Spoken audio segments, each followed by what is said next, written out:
Hi viewers, welcome to our channel. ప్రస్తుతం మనతో పాటు దాము బాలాజీ గారు సీనియర్ జర్నలిస్ట్ ఉన్నారు. వారితో ఒకసారి మాట్లాడదాం. సార్ నమస్కారం సార్. నమస్తే. సార్, బలూచిస్తాన్ ని ప్రత్యేక దేశంగా ప్రకటించాలని చెప్పేసి అక్కడ ఉన్న బలూచిస్తాన్ లిబరేషన్ ఆర్మీ ఎప్పటి నుంచో కూడా ఫైట్ చేస్తూ వస్తుంది. పాకిస్తాన్ వాళ్ళతో మనం చూసాం. అయితే ఇండియాతో ఉద్రిక్త పరిస్థితులు ఉన్న ఈ నేపథ్యంలో నిన్న ఒక న్యూస్ వచ్చింది సార్. బలూచిస్తాన్ స్పెషల్ కంట్రీగా ఏర్పడిపోయింది, మేము సెలబ్రేషన్స్ కూడా చేసుకుంటామని చెప్పేసి వాళ్ళంతా కూడా వీడియోలు అవన్నీ పోస్టులు పెట్టేశారు. నిజంగా ప్రత్యేక దేశంగా ఏర్పాటైంది. అలాగే ఇండియా మద్దతు కోరారు, మిగతా దేశాల మద్దతు కూడా కోరారు. ఈ విధంగా స్వతంత్ర దేశంగా వాళ్ళు ప్రకటించుకోవచ్చు. అసలు ఏం జరిగింది sir? Baloch liberation army, Balochistan liberation army అనేది బిఎల్ఏ అంటారు. అది యాక్చువల్గా బలూచి పోరాటం అనేది ఎప్పటి నుంచో జరుగుతుంది. నిజానికి వాళ్ళది దాదాపు 7,000 సంవత్సరాల, అంటే క్రీస్తు పూర్వం 7,000 సంవత్సరాల నుంచి కూడా ఉన్న నాగరికత. అది చాలా సీనియర్ నాగరికత. అది అంటే one of the oldest civilisations అనమాట. మెహర్ గర్ సివిలైజేషన్ అంటారు దాన్ని. సో దాని తర్వాత 17th సెంచరీలో కనాటే ఆఫ్ కలత్ అనే ఒక సామ్రాజ్యం ఏర్పడింది ఈ బలూచి ప్రాంతంలో. అప్పటి నుంచి వాళ్ళు స్వతంత్ర సామ్రాజ్యం లాగా ఉనింది. 1947 మనకి స్వాతంత్రం వచ్చి పాకిస్తాన్గా విడిపోయినప్పుడు జిన్నా దీన్ని కూడా కలిపేయాలనుకున్నాడు. సో అప్పుడు ఖాన్ ఆఫ్ కలత్ అని ఒక అక్కడ రాజు పరిపాలిస్తున్నాడు. సో వాళ్ళు చేరాలనుకోవట్లేదు దీంట్లోకి, కానీ బలవంతంగా ఫోర్స్ఫుల్గా వాళ్ళని పాకిస్తాన్లో కలిపేశారు. మొత్తం పాకిస్తాన్ ఇవాళ ఉన్న మొత్తం పాకిస్తాన్లో దాదాపు 46% భూభాగం ఈ బలూచిస్తాన్లో ఉంటుంది. అంటే ఇంకొక 4% కలుపుకుంటే దాదాపు 50% బలూచిస్తాన్లోనే, పాకిస్తాన్ మొత్తంలో బలూచిస్తాన్ ఉంటుంది. కానీ అక్కడ వనరులు కూడా చాలా ఎక్కువ ఉన్నాయి. గ్యాస్ కానీ, ఆయిల్ కానీ, ఆ గ్వదర్ పోర్ట్ అని పోర్ట్ ఉంది అక్కడ. సో వనరులన్నీ వీళ్ళు కొల్లగొట్టుకుపోయి పాకిస్తాన్లో మొత్తం పాపులేషన్లో అక్కడ పాపులేషన్ తక్కువ, మళ్ళీ బలూచిస్తాన్లో ఏరియా ఎక్కువ, పాపులేషన్ తక్కువ. ఏరియా 46% ఉంటే పాపులేషన్ 5% ఉంటుంది. మొత్తం పావర్టీ తీసుకుంటే 71% పావర్టీ బలూచ్లో ఉంటుంది అన్నమాట. ఎందుకంటే వాళ్ళ పాకిస్తాన్లో ప్రధానంగా పంజాబ్, సింధు ఈ రెండు ప్రావిన్సులకు సంబంధించిన వాళ్ళే పరిపాలనలో కావచ్చు, ఆర్థికంగా వ్యాపారాల్లో కావచ్చు, అన్నిట్లో వీళ్ళే డామినెంట్గా ఉంటారు. సో బలూచ్ ప్రజలకి ఆర్థిక వ్యవస్థలో స్థానం లేదు, పొలిటికల్గా రిప్రజెంటేషన్లు కూడా వాళ్ళకి లేదు. అందువల్ల ఎప్పటి నుంచో వాళ్ళు పోరాటం చేస్తున్నారు. 50s నుంచి దపదపాలుగా పోరాటం జరుగుతుంది. ఈ బలూచ్ పోరాటం అనేది ప్రధానంగా 2 రకాలుగా జరుగుతుంది. ఒకటేమో లీగల్ పోరాటం. ఈ లీగల్ పోరాటం చేసే సంస్థ పేరు బీవైసీ అంటారు. బీవైసీ అంటే బలూచ్ ఎగ్జిట్ కమిటీ. ఈ Baloch exit committee doctor Mahrang Baloch అని ఇప్పుడు దాన్ని లీడ్ చేస్తున్నాడు. ఆయన ఆధ్వర్యంలో వాళ్ళు లీగల్ పోరాటాలు చేస్తున్నారు. అయితే లీగల్ పోరాటాలను అణచివేయడానికి పాకిస్తాన్ ఏం చేసిందంటే కిల్ అండ్ డంప్ అనే ఒక పాలసీని తీసుకొచ్చింది. కిల్ అండ్ డంప్ అంటే అర్థం చంపేసి డంప్ చేసేయడం, వాళ్ళని శవాలు కూడా ఇండ్లకు పంపేయడం. అంటే మిస్సింగ్ కేసు దాదాపు 6,000 మంది బలూచి పౌరుల్ని మిస్సింగ్ లేకి పంపించేసింది పాకిస్తాన్. అంటే చంపి కిల్ చేసి ఎక్కడో డంప్ చేసి పడేయడం. అలా చేయడంతో ఏమైందంటే అక్కడ సాయుధ తిరుగుబాటు అనేది మొదలైంది. ఆ సాయుధ తిరుగుబాటు రూపమే బలూచ్ లిబరేషన్ ఆర్మీ. ఇట్లాంటివి కొన్ని వేరేవి కూడా ఉన్నాయి, కానీ ఇది ప్రధానమైంది. బలూచ్ లిబరేషన్ ఆర్మీ అనేది ప్రధానమైంది. ఈ మధ్య కాలంలో వాళ్ళు చాలా ఎవాల్వ్ అయ్యారు. ఎందుకంటే వీళ్ళకి ఒకవైపు ఆఫ్ఘనిస్తాన్ హెల్ప్ చేస్తుంది. ఎందుకంటే 2021లో అమెరికా ఆఫ్ఘనిస్తాన్ నుంచి వెళ్ళిపోయినాక అక్కడ తాలిబాన్ ప్రభుత్వం ఏర్పడింది. తాలిబాన్ ప్రభుత్వానికి పాకిస్తాన్కి మధ్య సత్సంబంధాలు లేవు. ఎందుకంటే ఇంకొక టీటీపీ అని ఇంకొక సంస్థ ఉంది, అది కూడా ఆర్మ్డ్ రెబలియన్ సంస్థ, తెహ్రిక్ ఈ తాలిబాన్ పాకిస్తాన్, టీటీపీ అంటే అది కూడా పోరాడుతుంది. అంటే ఈ 2 రకాల ఉద్యమాలు పాకిస్తాన్ ప్రభుత్వాన్ని చాలా కాలం నుంచి ఇబ్బందులు పెడుతున్నాయి. ముఖ్యంగా బలూచ్ లిబరేషన్ ఆర్మీ బిఎల్ఏ అనేది ఏంటంటే చాలా టెక్నికల్గా అడ్వాన్స్ అయింది. బిగినింగ్లో వాళ్ళు రూరల్ ఏరియాల నుంచి దాంట్లో చేరేవాళ్ళు. ఈ మధ్య కాలంలో మిడిల్ క్లాస్ నుంచి చదువుకున్న వాళ్ళు కూడా దాంట్లోకి వెళ్తున్నారు. దానివల్ల వాళ్ళు ఆర్గనైజ్డ్గా ఎట్లా అటాక్ చేయాలి, ట్రైనింగ్స్ అవన్నీ. పాకిస్తాన్ ఎప్పటి నుంచి ఏమని ఆరోపిస్తుందంటే ఇండియాది ఈ బిఎల్ఏ వెనక ఉంది, ఇండియానే వాళ్ళకి ట్రైనింగ్ ఇస్తుంది, గాయపడిన వాళ్ళని ఇండియాలోకి తీసుకెళ్ళి వైద్యం అందిస్తుంది, వాళ్ళకి ఆయుధాలు, ఇన్ఫ్రాస్ట్రక్చరు సంబంధించిన ఇతర లాజిస్టిక్స్ ఇవన్నీ కూడా ఇండియానే ప్రొవైడ్ చేస్తుంది అనేది ఎప్పటి నుంచో. మనమైతే ఎలాగైతే మన దేశంలో టెర్రరిజానికి పాకిస్తాన్ కారణం అనుకుంటున్నామో, అలాగే వాళ్ళు కూడా పాకిస్తాన్లో టెర్రరిజానికి ఇండియా కారణం అనేది వాళ్ళు ఆరోపిస్తున్నారు ఎప్పటి నుంచో. ముఖ్యంగా బెలూచి ఇది. ఎందుకంటే ఆ టెర్రరిజానికి ఇప్పటి వరకు పాకిస్తాన్లో 90,000 మంది చనిపోయినారని వాళ్ళు డిక్లేర్ చేశారు.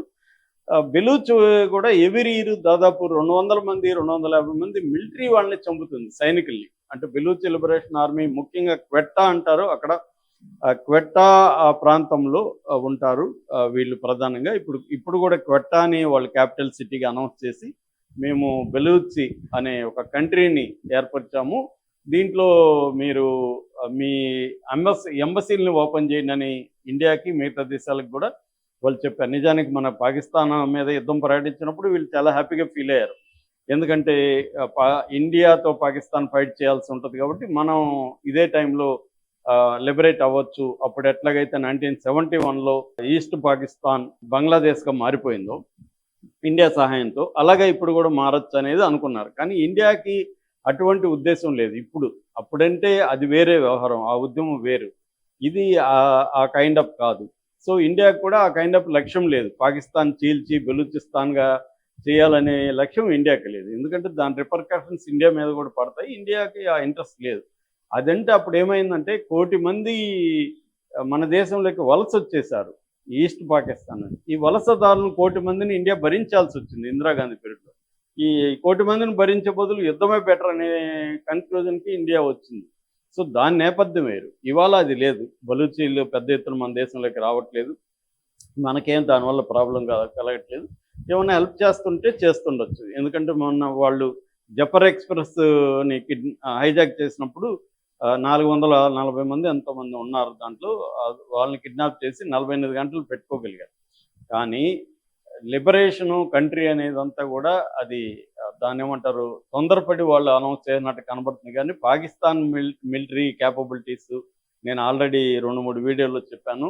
పాకిస్తాన్ని తక్కువ అంచనా వేయకూడదు, పాకిస్తాన్ మిలిటరీ క్యాపబిలిటీస్ చాలా అడ్వాన్స్డ్గా ఉన్నాయి గతంతో పోలిస్తే.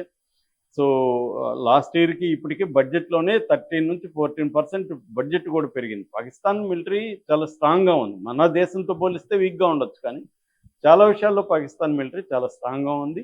సో కాబట్టి పాకిస్తాన్ మిలిటరీని ఎదుర్కొని వీళ్ళు సపరేట్ కంట్రీగా ప్రకటించడం సాధ్యం కాదు. రెండవది, ఆ గదర్ పోర్ట్ అనేది సిపెక్లో భాగం. సిపెక్ అంటే అర్థం ఏమిటి, China Pakistan economic zone. China ఏం చేస్తుందంటే బెల్ట్ అండ్ రోడ్ ఇనిషియేటివ్ అంటారనమాట. దాదాపు 150 దేశాల్లో ఇన్ఫ్రాస్ట్రక్చర్ ప్రాజెక్ట్స్ కావచ్చు, పవర్ ప్రాజెక్ట్స్ కావచ్చు, ఇవన్నీ నిర్మిస్తుంది. రోడ్స్, నేషనల్ హైవేస్ ఇవన్నీ చైనా నిర్మిస్తుంది, అందులో పాకిస్తాన్ ఒకటి. చైనా దాదాపు $70 బిలియన్ ఇన్వెస్ట్ చేసింది పాకిస్తాన్లో, దాంతోపాటు ఒక $30 బిలియన్ అని పాకిస్తాన్కి అప్పిచ్చింది చైనా. అంటే దాదాపు $100 బిలియన్ పాకిస్తాన్లో ఖర్చు పెట్టిన చైనా బెలూచిస్తాన్ లిబరేషన్ అయిపోతే ఊరిక ఉండదు. ఎందుకంటే గదర్ పోర్ట్ కూడా ఈ ఏరియాలోనే ఉంది, అక్కడ నేషనల్ హైవే కూడా నిర్మిస్తుంది. కాబట్టి చైనా ఖచ్చితంగా పాకిస్తాన్ ప్రభుత్వానికి హెల్ప్ చేస్తుంది, వీళ్ళ ఉద్యమాన్ని అణచేస్తారు. కాబట్టి వీళ్ళేదో కంట్రీగా ఫామ్ అవుతే ఆయన మనం ప్రకటించుకున్నంత మాత్రాన అవ్వదు. రెండవది ఏంటంటే, ఈ బిఎల్ఏ అని అమెరికాతో సహా అనేక దేశాలు టెర్రరిస్ట్ ఆర్గనైజేషన్గా డిక్లేర్ చేశాయి ఆల్రెడీ. కాబట్టి వీళ్ళకి ఎటువంటి ప్రపంచ మద్దతు కూడా దొరకదనమాట. ఏ దేశం కూడా వీళ్ళని గుర్తించే పరిస్థితి ఉండదు, ఇండియాతో సహా. ఇండియా కూడా వీళ్ళని గుర్తించదు, ఎంబసీ ఓపెన్ చేయదు. కాబట్టి మనమేదో మన మీడియా అత్యుత్సాహంతో పాకిస్తాన్ విడిపోతుంది, బలూచి ఇది చేస్తుంది. బలూచి ఉద్యమం ఎప్పటి నుంచో జరుగుతుంది. ఇప్పుడు యుద్ధం వచ్చిన తర్వాతే మన వాళ్ళకి తెలిసింది, చాలామందికి బలూచి ఉద్యమం జరుగుతుందని. మనకెందుకంటే పాకిస్తాన్కి ఏం నష్టం జరిగినా మన మీడియాకి, మన ప్రజలకి ఆనందం కలిగే పరిస్థితిలో ఇవాళ ఉన్నాం. ఎందుకంటే మన మీద వాళ్ళు యుద్ధం చేస్తున్నారు కాబట్టి వాళ్ళకి నష్టం జరగాలని కోరుకోవడం సహజమైన విషయం. ఆ యాంగిల్లో మనం చూస్తున్నాం తప్ప, వాస్తవికంగా ఆబ్జెక్టివ్గా అనలైజ్ చేసుకున్నప్పుడు బలూచి లిబరేషన్ ఆర్మీ పోరాటం అనేది ఒక గెరిల్లా వార్ పోరాట స్థాయిలోనే ఉంది. ఇప్పుడు కూడా వాళ్ళు గెరిల్లా వార్ పోరాటాన్ని వాళ్ళు కంటిన్యూ చేస్తున్నారు, కానీ కన్వెన్షనల్ వార్ చేసే పరిస్థితిలో లేదు. ఇప్పుడు మనకి ఈస్ట్ పాకిస్తాన్ 1971లో ముక్తి బాహిని పేరుతో వాళ్ళది అప్పటికే 2 లక్షల సైన్యం ఉంది. ఇది అంత లేదు. వీళ్ళ పాపులేషన్ చెప్పాను కదా, మొత్తం పాపులేషన్లో వీళ్ళు 5%. అందులో అందరూ కూడా బలూచి దీంట్లో సైన్యంలో చేరే పరిస్థితి లేదు. ఎందుకంటే లీగల్ పోరాటం కూడా ఇప్పటికి చాలామంది చేస్తున్నారు. కాబట్టి ఇది ఒక మైనర్ పోరాటం తప్ప మేజర్ పోరాటంగా పరిణమించే పరిస్థితి ఇప్పటికిప్పుడు లేదు. పాకిస్తాన్ ఖచ్చితంగా అణచివేసే అవకాశం ఉంది. వాళ్ళకి సపోర్ట్గా చైనా ఉంది, అమెరికా ఉంది. ఎందుకంటే అమెరికా కూడా దాన్ని టెర్రరిస్ట్ ఆర్గనైజేషన్గా క్రియేట్ చేసింది. కాబట్టి మనం అనుకున్నంత మనం ఆనందపడుతున్నంతగా అక్కడేమీ నష్టం జరగదు. పైగా ఇప్పుడు మన యుద్ధం కూడా మనతో ఆగింది కాబట్టి ఆ ఫోర్సులంతా వాళ్ళు పంపిస్తారు. నష్టాలైతే జరుగుతున్నాయి. పాకిస్తాన్ ఆర్మీకి దాదాపు ఎవ్రీ 2 డేస్‌కి 10 మంది పాకిస్తాన్ ఆర్మీని చంపుతున్నారు వీళ్ళు.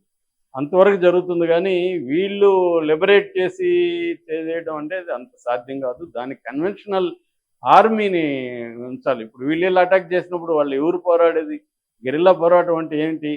ఒక బలమైన శత్రువుతో బలహీనులు పోరాడేదాన్ని గెరిల్లా పోరాటం అంటారు. కాబట్టి అది బలహీనమైన పోరాటం